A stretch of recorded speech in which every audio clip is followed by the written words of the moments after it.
IDream media సగర్వంగా సగౌరవంగా సమర్పిస్తోంది silver screen legends. నటులు బాబు మోహన్ గారిని మనం ఎన్నో సందర్భాల్లో కలిసి ఉంటాం. కానీ ఆయన హృదయం ఎంత పెద్దదంటే అందులో దాగున్న విశేషాలు, విషయాలు బోలెడన్ని. కేవలం నటులుగా మాత్రమే కాకుండా ఒక గొప్ప వ్యక్తిగా, గొప్ప నాయకుడిగా, రాష్ట్రానికి మాజీ మంత్రిగా ఎన్నో సేవలందిస్తూ ప్రజలతోనే ఆయన జీవితం అంతా కొనసాగింది. అండ్ ఇప్పుడు గత 5, 6 నెలలుగా ఎక్కువగా కనిపించట్లేదు. మరి పొలిటికల్‌గా యాక్టివ్‌గా ఉన్నారా? లేదా? ఆయన నటనా ప్రయాణంలో జ్ఞాపకాలు ఏ విధంగా ఆయన్నెప్పుడు అలా వచ్చి తట్టి లేపుతుంటాయి. ఈ విషయాలన్నీ తెలుసుకుందాం ఇవాళ. చాలా అందమైన ఆయన ఇంటి ప్రదేశంలో ఒక చెట్టుంది. నా వెనకాలుండే చెట్టు. ఆ చెట్టంటే బాబుమోహన్ గారికి చాలా ఇష్టమట. ఆ చెట్టు కింద, ఆ నీడలోనే చేస్తున్నాం ఇవాల్టి ఇంటర్వ్యూ. సార్ నమస్కారం. సాదర స్వాగతం. Very, very, very happy. Sir. మా పాత 'టైగర్' అప్పుడు కావాలని టీవీలో అట్లా కనపడంగానే కాసేపు చూసి స్వప్న చూసుకున్నాం అని పోయేది. సార్. అలాంటి స్వప్న గారు మళ్ళా ఈ ఈ ఇంటర్వ్యూకి రావడం నాకు చాలా హ్యాపీగా ఉంది. నేను నేను నేను వెనక్కెళ్ళిపోయాను మళ్ళా ఆహ్, అప్పటి రోజులకి. అవును సార్. మీరే ఒక సందర్భంలో చెప్పారు. ఆయన మీరు ఆ టైంలో కూడా చాలా హెల్త్ కాన్షియస్‌గా ఉన్నారు 'దేవుళ్ళు' సినిమా అప్పుడు. హెల్త్ కాన్షియస్‌గా ఉండి, దాదాపు మీరప్పుడు ఇంకా చిన్నప్పుడు అమ్మ చిట్కాలన్నీ పాటించి వెయిట్ తగ్గుదాం అనుకున్నారు. తగ్గేసరికి ఒక్కసారి మాకు అలాగే కావాలి బొద్దుగా మా పాత బాబు మోహన్ గారు. బాబుమోనే కావాలి. పాత బాబు మోహన్ గారు. అంటే బొజ్జ ఇట్టుండాలంట. హ్మ్. ఇట్టుండాలంట. హ్మ్. అది చెప్పటం అరెరెరెరే! పూర్ణకృష్ణ గారు. మహానుభావుడు, మహానుభావుడు బాబోయ్! సార్ మీరు గతంలో గూడా చెప్పారు. ఎప్పుడు గూడా మీరు నవ్వుల పాలయ్యి గూడా 10 మందిని నవ్వించారు. ఆ! ఎప్పుడు మీకు కాన్‌ఫ్లిక్ట్ రాలేదా? అది సంఘర్షణ రాలేదండి. గాని ఎందుకంటే ఇది ఒరిజినల్ గాదు గదా! మాది. అవును. నేనది గాదు గదా! హ్మ్. దాన్ని క్రియేట్ జేసి చూపిస్తున్నాను. హ్మ్. అంటే నేను క్లాసుల్లో గూడా టీచర్స్‌ని గిన ఇమిటేట్ జేసేవాడిని. ఓహో! ఎట్లా నడుస్తారు? ఎట్లా ఆ! మాట్లాడతారనా? నేను చెప్పేవాడిననమాట. అట్లా ఒక తహసీల్దార్‌ని గూడా ఇమిటేట్ జేసేవాడిని. హ్మ్. ఇంకొక అట్లా కొందరిని ఇమిటేట్ జేసి వాళ్ళలాగా మాట్లాడటము, హ్మ్. వాళ్ళలాగా నడవటము, వాళ్ళు జెప్పినట్టు చెప్పటము, అవి చేసేవాడిని. అంటే నేను కొద్దిగా సరదాకే. మిమిక్రీ దీన్నంటారు అనేది నాకు తెలీదు. హ్మ్. అంటే వాయిస్‌లు గూడా ఆ! మార్చి చెప్పేవారా? స్టైల్ అంతా? "ఏమిట్రా? ఏమిటది? ఏమి జరుగుతుంది?" మాకు ఒక సారుండేది. ఆయన మాట్లాడేవాడట్లా. హ్మ్. హ్మ్. "ఏమయ్యా ఏం చేసినారు?" అని ఒకాయన మాట్లాడేవాడు. ఆ! అంటే ఊరికే సరదాకు ఈ సరదా సరదా పోయి క్లాసుల్లో టీచర్లు హ్మ్. "ఒరేయ్ బాబుమోహన్ ఒక 2 నిమిషాలు కాసేపు నవ్వించు అందరిని. నీ నీ జోకులు అందరిని మాట్లాడతావు గదా! ఆయనలాగా ఈయనలాగా హ్మ్. నవ్వించంటే నేను ఒక 5 నిమిషాలు ఏదైనా జోక్ ఉంది అంటే పక్కపక్క నవ్వి అప్పుడు పాఠం మొదలుపెట్టేవాళ్ళు. హ్మ్. క్లాస్ మొదలయ్యేది. అట్లా సరదాగా చేసేవాడిని గానీ, నేను ఆర్టిస్ట్‌నయితాను. అని ఎప్పుడు అనుకోలే. ఆర్టిస్ట్‌ని అయినంక నేను ఏదో చేయాల్సొస్తది. ఇప్పుడే హ్మ్. సరే ఇప్పుడైతే కొద్దిగా అలవాటయిపోయిందనుకోండి. మోహన్ బాబు గారు ఎట్లా అంటాడు, మమ్మల్ని ఎట్లా అంటే ఆయన ఆయన ఎలా చూడు అంటారు సార్ ఆయన? "ఏమయ్యా బాబు మోహన్ చాలా బలిసిందయ్యా నీకు. రావయ్యా." హ్మ్. అట్లా అంద అక్కినేని గారు హ్మ్. నన్నెప్పుడు అందగాడనే పిలిచేది. హ్మ్. బాబు మోహన్ అని పిలిచేవాడు కాదు. అందగాడు. అంద అందగాడ కమాన్ ఏమిటి కొత్త న్యూస్ అబ్బో! అనేవాడు. బ్యూటిఫుల్. ఇక నేను చెప్తా ఉంటే నవ్వేవాడు. సార్ మీ కొలీగ్స్ అంటే కామెడీ ట్రాక్‌లో ఉండేవాళ్ళు. ఎవరు మీకు బాగా దగ్గర? అప్పుడు మీరు తొందరగా పైకొచ్చేసారు గదా! అందరూ బాగానే ఉన్నారండి. అందరితో బాగున్నాను. కొటగారి తోనే కదా స్టార్ట్ అయింది హ్మ్. కాంబినేషను ఇది. తమిళ్‌లో సెంధిల్ గౌండమణి అని ఉండేవాళ్ళు. హ్మ్. వాళ్ళ పెయిర్ అక్కడ బాగా ఫేమస్. హ్మ్. తర్వాత పేరు మాది తయారైంది 'కోట బాబుమోహన్.' హ్మ్. అన్నీ ఆ సినిమాలు 'మామగారు' అవును. అవును. అవన్నీ. అవును. అవును. అవన్నీ తమిళ్‌లో హిట్లయిన సినిమాలే. వాళ్ళని మేము డామినేట్ చేసి ఎక్కడికెళ్ళిపోయాం మా జంట. వాళ్ళయ్యే చేసేది. వాళ్ళకే డబ్బింగ్ చెప్పేది మళ్ళా మేము. హ్మ్. అట్లా వాళ్ళకంటే బాగా చెప్తుండ్రనేది వచ్చింది మాకు. రైట్. అట్లా 'కోట నేను' కాంబినేషన్ బాగా సక్సెస్ అయినాయి చాలా. 'కోట నేను బ్రహ్మానందం' మా ముగ్గురం ఉంటే కూడా సక్సెస్ అయినాయి. హ్మ్. మళ్ళా 'బ్రహ్మానందం' 'బాబుమోహన్' చాలా సక్సెస్ అయినాయి. ఇప్పుడు 'పెదరాయుడు' ఉంది. హ్మ్. సినిమా అంతా ఒక ఎత్తు, మా కామెడీ ఒక ఎత్తు. నా కొడుకు అవును. 'బ్రహ్మానందం.' మై సన్ అదిగో మీ పిన్ని అయన్నీ అంటాను. హ్మ్. ఓకే. అట్లా ఆ ట్రాక్ పెదరాయుడులో గూడా బాగా సూపర్ హిట్. అవును. పౌడ బ్రహ్మానందం బాబు. అట్లా ఇంకా చాలా ఉన్నాయి. 'వంశానికొక్కడు', నా కొడుకుగా, మేమిద్దరం ఫ్రెండ్స్‌గా, 'మావి చిగురులేమో' ఫ్రెండ్సు, ఆ భార్యని లవ్ లవ్ చేయటం. ఈ ట్రాకులన్నీ కూడా బాగా పేలిన ట్రాకులు. అవును. అంటే ఈ జంట సక్సెస్ అయింది. ఆ జంట సక్సెస్ అయింది. మళ్ళా ముగ్గురి జంట సక్సెస్ అయింది. అవును. కరెక్ట్. డిఫరెంట్ డిఫరెంట్ ఫ్లేవర్‌లు వేరు. అంటే అవును. బ్రహ్మానందం గారితోటి ఎలా ఉండేది సార్ మీ అనుబంధం? ఆయన్ని చాలా సార్‌ని ఏదో కత్తి అనేదో అంటారట? ఏది? బ్రహ్మానందం గారిని. ఆ! ఆయన పదునైన కత్తెనో ఇంకేదో అంటారని ఏదో అంటారు. అబ్బే! కాదు కాదు. మా భరణి గాడు తనికెళ్ళ భరణి వాని గురించి రాశాడు. అరే! నా గురించి 2 మాటలు నీ కవిత్వంలో చెప్పురా అంటే 2 ముక్కలు రాసి వాని చేతికిచ్చాడు. అంటే ఎక్కడ నొక్కాలో, ఎక్కడ చెక్కాలో తెలిసిన మేధావిరా నువ్వు. అని అంటే ఏ ఎండకు ఆ గొడుగు పడతావు అని ఈ ఈ ఇంకొక 2 మాటలు రాసాడులెండి. అయంటే బ్రహ్మానందం మళ్ళీ గారి ఇప్పుడు గురించా? నేనన్నట్టుగా వాడు చస్తాడిప్పుడు. పురుగుల మందు తాగుతాడు ఆ బ్రహ్మానందం. అయ్య బాబోయ్! అందుకని అనను ఇప్పుడు నేను. బాబోయ్! సార్. అంటే నువ్వు స ఎక్కడ మెక్ మె ఎక్కడ నొక్కాలో, ఎక్కడ చెక్కాలో హ్మ్. అని దానికి ఒక పదం ఏదో పెట్టిండండి. అంటే ఏ ఎండకా గొడుగు, ఎక్కడికక్కడ నువ్వు సామాన్యుడు గాదురో అన్నట్టు. హ్మ్. దాని మీనింగ్. అవును. ఎక్కడ చెక్కాలో. అంటే ఎక్కడ అంటే మంచిగా పాజిటివ్‌గా చెప్తే ఎక్కడ నెగ్గాలి, ఎక్కడ అంటే అన్నీ తగ్గాలి. అన్నీ ఉన్నాయండి అందుల. అది. పాజిటివ్‌కు పాజిటివ్‌గా ఉంది. లౌక్యానికి లౌక్యం డిప్లొమసీ లౌక్యంగా ఉంటుంది. ఉంది. అవును. వాని వరకు వేషాలు సంపాదించుకోవటానికి గాని, వాడి వరకు సర్వైవ్ అవ్వటానికి గాని, యాడికన్నా పోతాడు, ఏమైనా చేస్తాడు, ఏమైనా పట్టుకుంటాడు హ్మ్. అని గూడా ఉంది. హ్మ్. కానీ మీ ఇద్దరిది మంచి దోస్తీ కదా సార్! మీది బ్రహ్మానందం బాగా. గారిది.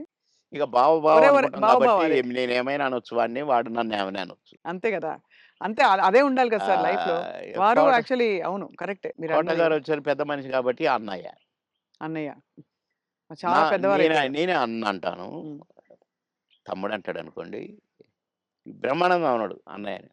ఏంట్రా అంటాడు. ఆహా! ఏయ్! పెద్దోడిని రా అంటే బేస్సాలే అని నేననేది. హ్మ్. హ్మ్. అట్లా జాలీ జాలీగా సార్. బాగా. ఆ! మొన్న ఈ మధ్యనే ఫోను చేశాడు.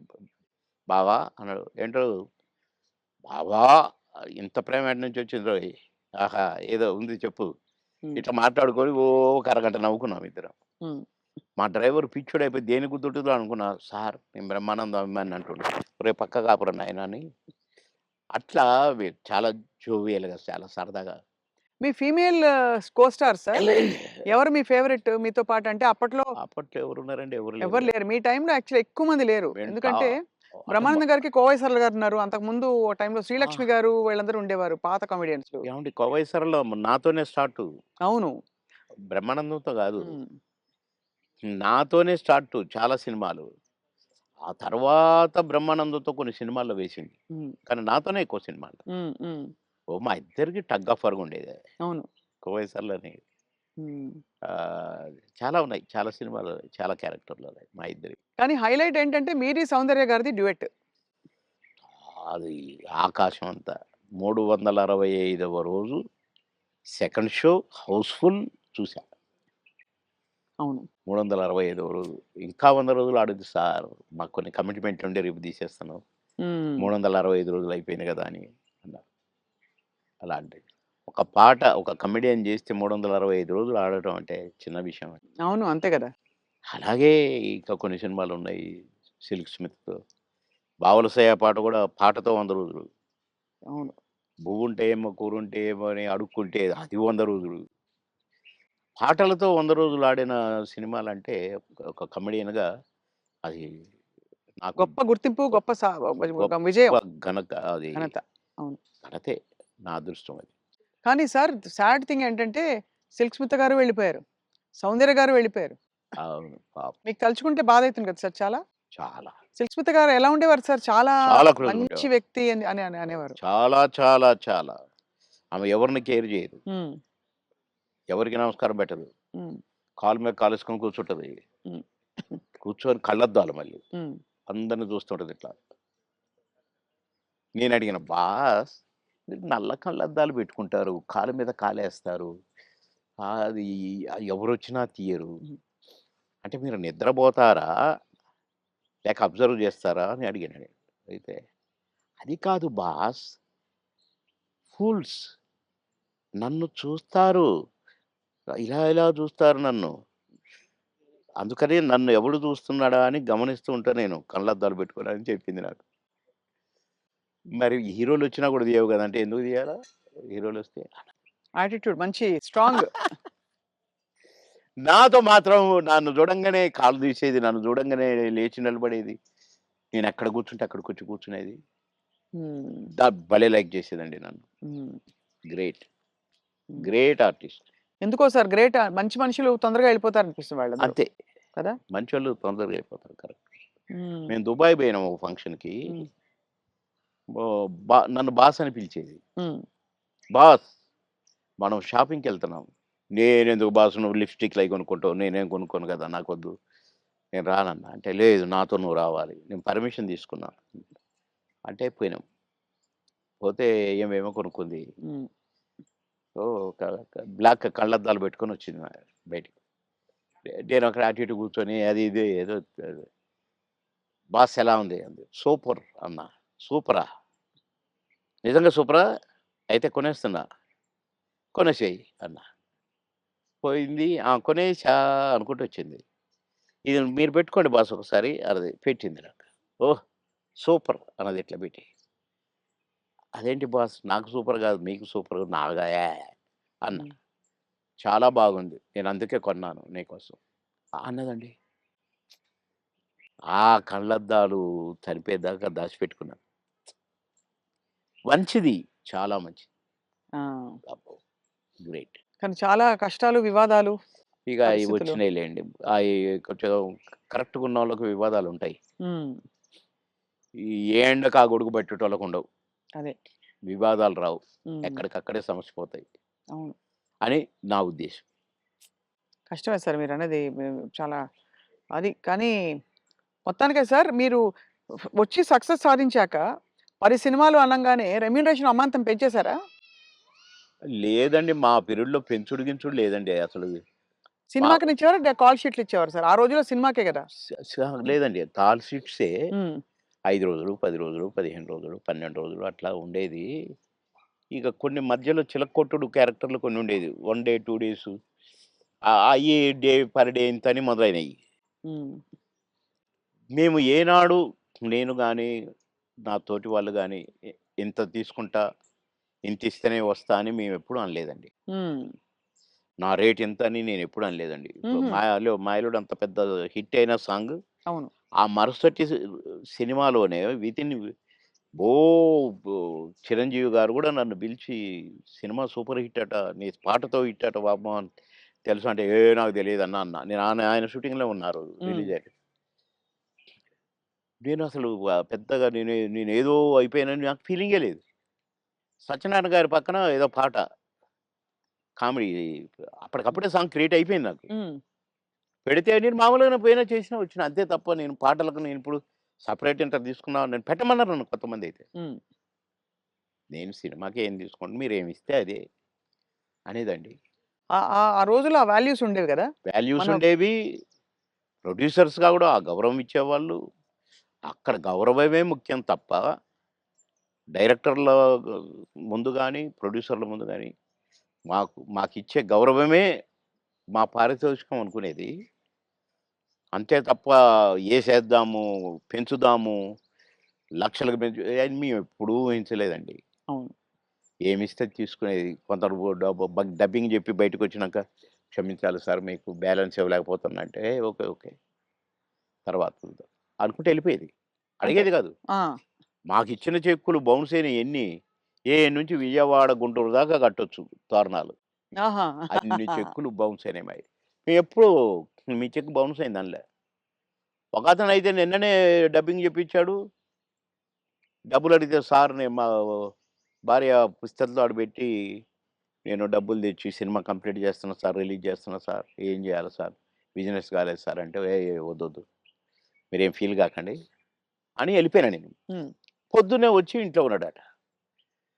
మీకోసం ఎవరో వచ్చిండ్రు ఓ రోజు. ఎవరంటే ఎవరో ప్రొడ్యూసర్ అట. ఏంటండి అనంటే, "సార్ క్షమించాలి. మీరు నాకు డేట్స్ ఇయ్యాలి సార్." అదేంటి నిన్ననేగా డబ్బింగ్ అయిపోయింది అంటే, "ఒక ఆఫర్ వచ్చింది సార్ నాకు. అందుకే మీ డేట్లు కావాలి నాకు. ఆ రోజులు ఇయ్యండి సార్ చాలు. ఇగో అడ్వాన్స్ కవరు." నిన్న నిన్న డబ్బులు అనొచ్చుగా. హ్మ్. అనలా. "ఇగోండి సార్ ఈ సినిమా అడ్వాన్స్" అన్నాడు.